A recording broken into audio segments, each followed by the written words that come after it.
सब में परमात्मा तो नहीं दिख सकते, पर सब में गुण का दर्शन तो हो सकता है। हमारी दृष्टि कैसी, हम सब में अवगुण देखते, पहली बार देखते ही उसमें अवगुण देखेंगे। चलो इंद्रेश जी कथा हो रही है, सुना के लाए आपको। अच्छा कौन है वो? वृंदावन के, चलो ले आए कथा में। कथा में 3 घंटा बैठे, अच्छा क्या मिला ये याद नहीं रहेगा उसको।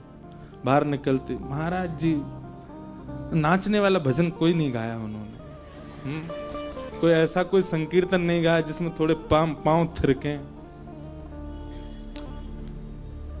हमने कथा सुनी थी, वो व्यास जी चुटकुला बहुत सुनाते थे, एक भी चुटकुला नहीं सुना। थोड़ी हंसी आए, 3 घंटा बैठे हम लोग। अवगुण बहुत जल्दी हम लोग देखने लगते हैं। ये आप अपने ऊपर भी आप अपने आप से पूछ के देखिएगा, ये सबके अंदर गुण होता है। लड़के वाले लड़की देखने जाते अपने पुत्र के लिए, तो उसमें उससे मिलके जब लौट के आएंगे ना, गाड़ी में बैठेंगे सब वापस अपने घर के लिए, उसमें गुण कितने थे उनकी चर्चा बाद में होगी। हाँ ठीक है, गोरी तो है, पर उसके पांव देख के मुझको थोड़ा लगा कि पता नहीं शुभ है कि नहीं है। उसका मुख देख करके मुझे थोड़ी चालाक सी तो लग रही थी। तो अवगुणों की चर्चा करो ना, अवगुण क्यों? ये मानव स्वभाव है। हम जहां भी जाते हैं, जिससे भी मिलते हैं, जिसको भी देखते हैं, हमारा स्वरूप बन चुका है, उसमें पहले अवगुण निकालो। हम अवगुण शॉर्टलिस्ट पहले करते हैं, गुण कई बार हमारे नजरअंदाज में रहते हैं। आप यदि आध्यात्मिक हैं, आप यदि नाम जप करते हैं, आप यदि तिलक लगाते हैं, आप यदि शिखा रखते हैं, आप यदि कथा सुनते हैं, आप नित्य विश्वनाथ जाते हैं, आप नित्य गंगा दर्शन करते हैं, तो आपकी दृष्टि परिवर्तित होगी, सब में गुण देखना शुरू हो। और यह नहीं हुआ है तो आप जो कर रहे हो वो मेहनत है, काय को कर रहे हो? इतने जाड़े में भी सुबह सुबह विश्वनाथ जी को काय को परेशान करने जा रहे हो? क्यों गंगा जी का इतना स्नान आदि कर रहे हो, जब आपका स्वभाव ही परिवर्तित नहीं हो रहा है? तो परमात्मा का दूसरा रूप क्या है? चैतन्य। सब में उनका दर्शन, पर सब में परमात्मा ना दिखे तो सब में कम से कम गुण देखो, सब में भलाई देखो, सब में गुण देखे। राम जी का स्वभाव है वो सब में गुण देखते हैं, और रावण का स्वभाव है वो राम जी में भी अवगुण देखता है। वो राम जी में भी अवगुण देख रहा है। जिनका रूप देख करके पत्थर पिघल रहे हैं, जिनके स्पर्श से पूरी पृथ्वी मदमस्त होती जा रही है, उनको देख करके, उनके बारे में सुन करके, और कोई और नहीं सुना रहा है, स्वयं हनुमान जी जाके बता के आए, अंगद जाकर के बता करके आ रहा है, फिर भी रावण को अवगुण ही दिख रहा है। तो इसका मतलब क्या है? अवगुण दर्शन ये राक्षसत्व है। और जिस दिन आपकी दृष्टि में सद्गुण दर्शन भाव प्रकट हो गया, गुण दर्शन प्रकट हो गया, सद्गुण भी मत देखो, गुण ही देख लो।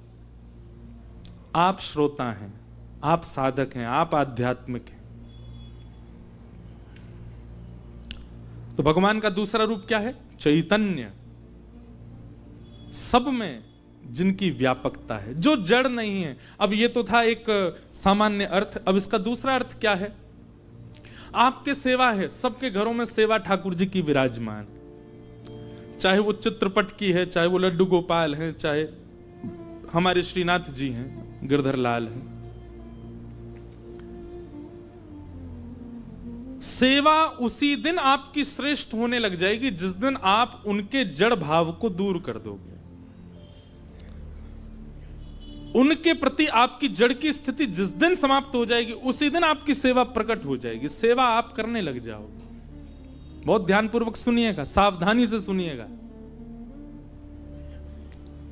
आप अपने ठाकुर जी को यदि जड़ मानते हैं कि वो एक धातु मात्र है, आपसे सेवा में अपराध बनेगा, आपसे भोग में अपराध बनेगा, आपसे श्रृंगार में अपराध बनेगा, क्योंकि आपने ये मान लिया कि ये तो धातु है। लेकिन जैसे ही आपके चित्त में चैतन्य, पूर्ण चैतन्य भाव आ गया कि नहीं ये धातु नहीं है, ये परम चैतन्य ठाकुर जी हैं, तो ठाकुर जी भी फिर चैतन्य बन के ही दिखाएंगे। मैं अपनी कथा में एक बात कहा करता हूं, सब लोग बहुत ध्यान से सुनना। महादेव का स्वरूप सब जगह क्या बताया गया? ध्याये नित्यम महेशम रजत गिरिनिभम चारु चंद्रावतंशम। कैसे महादेव? एक तो सबको ये बात पता है पर इसको कोई जानता नहीं कि महादेव कैसे हैं। गौर वर्ण के हैं महादेव। कैसे हैं? गौर वर्ण, कर्पूर गौरम। और इस श्लोक में भी कहा गया रजत गिरनिभम, यानी कि जैसे चांदी का पर्वत चमकता है ऐसे महादेव की कांति है। और चारु चंद्रावतमशम, अपने मस्तिष्क पर चंद्रमा धारण करते। रत्ना कल्पोज्वलांगम, और अंग कैसे चमकता है जैसे कोई रत्न चमक रहा हो। पयुष मृगवरा, जिन्होंने बागंबर पहना है, एक मृग चर्म पहना है। भीति हस्तम प्रसन्नम, कैसे बैठे? बोले प्रसन्न मुद्रा में बैठे। पद्मासीनम समन्ता, पद्मासन में बैठे। ये दोनों पैर के तलवे ऊपर को आ जाएं, इसको पद्मासन कहते हैं। पद्मासीनम समन्ता स्तुतमर गणई, गण सब स्तुति गा रहे हैं खड़े होकर के। विश्वाद्यम विश्ववंद्यम, विश्व के जो आदि हैं, प्रथम हैं, और विश्व के जो वंद्य हैं। अखिल भयहरम, ब्रह्मांड के भय को दूर करने वाले। पंचवक्रम, पंचमुख वाले।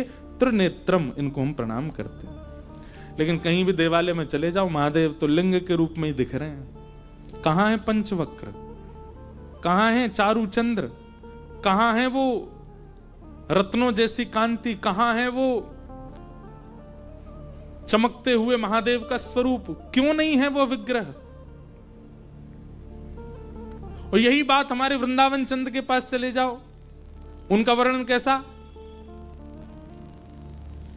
कि वरहापीडम नटवर वपुः कर्णयो कर्णकारम, बिभ्रदवासः कनक कपिसं वैजयन्तीं च मालाम्, रन्ध्रान् वेणो अधर सुधया पूरयन् गोपवृन्दै, वृंदारण्यम स्वपदरमणम प्राविशद गीत कीर्ति। उनका वर्णन कैसा है? बाकी सब वर्णन छोड़ो, एक वर्णन सुन लो केवल। रंध्रान वेणो अधर सुदया, वंशी तो है, कर कमल में ही है, आवाज क्यों नहीं आ रही है? फिर ध्वनि क्यों सुनाई नहीं देती? महादेव लिंगाकार में ही क्यों हैं? श्री कृष्ण के हाथ जब उठे हैं, वेणु है, तो फिर स्वर क्यों नहीं सुनाई देता?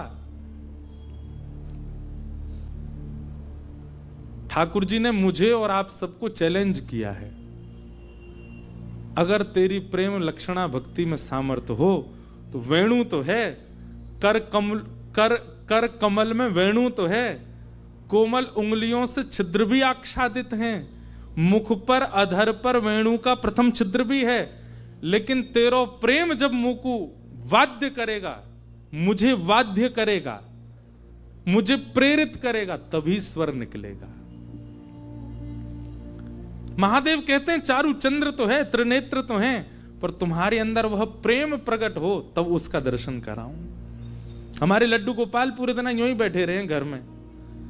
ठाकुर जी कह रहे हैं मैं हाथ सीधे ना करूंगा, पैम सीधे ना करूंगा। क्यों? जा दिन तेरो प्रेम प्रकट है जाएगो, जा दिन तेरो प्रेम अथाह है जाएगो, वही दिन अपने हाथ पाम सीधे कर लूंगा।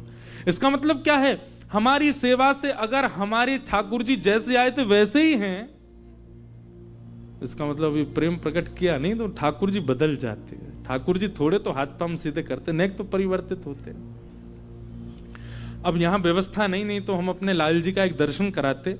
जब हमारे ठाकुर जी आए थे 5 वर्ष पहले, तब का स्वरूप और आज के ठाकुर जी का स्वरूप, आप कहोगे ये वो है ही नहीं। जब हमारे लाल जी आए थे तो ऐसे लगते थे जैसे पतर पूछ रहा से पतरे दुबरे। हमारे लाल जी के जिन्होंने दर्शन किए सबको यूं लगती है तो कितने बड़े होंगे, मोटे ताजे तगड़े होंगे। हैं सच में, पर दर्शन में हैं वो छोटे से ही। पर प्रथम दिन का दर्शन, और मैं रोज देखता हूं अपने प्रथम दिन के गिरधर लाल जी और आज के, ऐसा परिवर्तन। गदमदरा से तो गाल फूल गए उनके, नेत्रन में ऐसी रौनक सी आ गई है, कांति ऐसी लगती है अद्भुत। अब जैसे हाथ पांव बिल्कुल खा पी के जैसे खाते पीते घर के बालक हो जाते हैं, ऐसे लाल जी हो गए। पहले कोई वस्त्र धराने से आते ही नहीं थे, इतने छोटे से ठाकुर जी हमारे। अब आप कितने बड़े वस्त्र ले आओ, कैसे भी करके धारण कर लेते। तो चैतन्य, आप जिनकी सेवा करते हैं केवल नियमित रूप से भोग लगाना, आरती करना, ये आपका कर्तव्य नहीं। आपका कर्तव्य यह है कि जैसे आए ये परिवर्तित होने चाहिए। इनके स्वरूप में थोड़ा तो, भाई बालक जन्म लेता है वो छोटा सा ही होता है, 10 साल हो गए इतना सा ही है, माँ को चिंता नहीं होगी? चिंता क्या होगी? पूरा घर परिवार रोएगा, ये बढ़ता ही नहीं, इतना सा ही है। हर दिन उसमें परिवर्तन आए, वो कुछ नया सीखे, कुछ नई क्रिया करे, उसके हाथ पांव थोड़े बढ़े, चलना सीखे, बोलना सीखे, आंखें टिमटिमाए, पूछें कान कहाँ है तो तुरंत बताए, नाक कहाँ है ये है, जीभ कहाँ है ये है।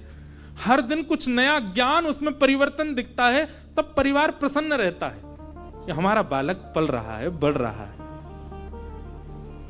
सेवा में भी आपका भाव और आपके ठाकुर जी का स्वरूप, इसमें परिवर्तन आना चाहिए, तब आपकी सेवा लग रही है, आप सेवा कर रहे हो, ये बात पता चलती है। ये इसी को कहते हैं चैतन्य।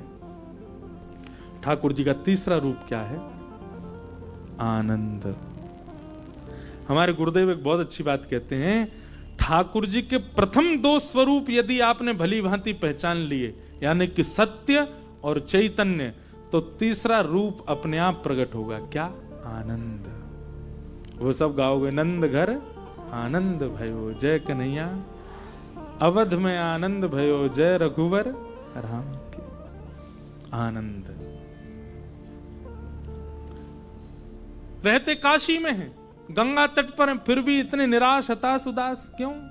ये तो आनंद वन है, यहां तो महादेव भी आनंद में रहते हैं। आप क्यों इतने निरानंद में हो? क्योंकि आपने महादेव को उस रूप से देखा नहीं, जाना नहीं, पहचाना नहीं, इसलिए निराश हो। तो सत्य परमात्मा को जिस दिन आपने चैतन्य रूप से भज लिया, उसी दिन जीवन में आनंद आएगा। सच्चिदानंद रूपाय।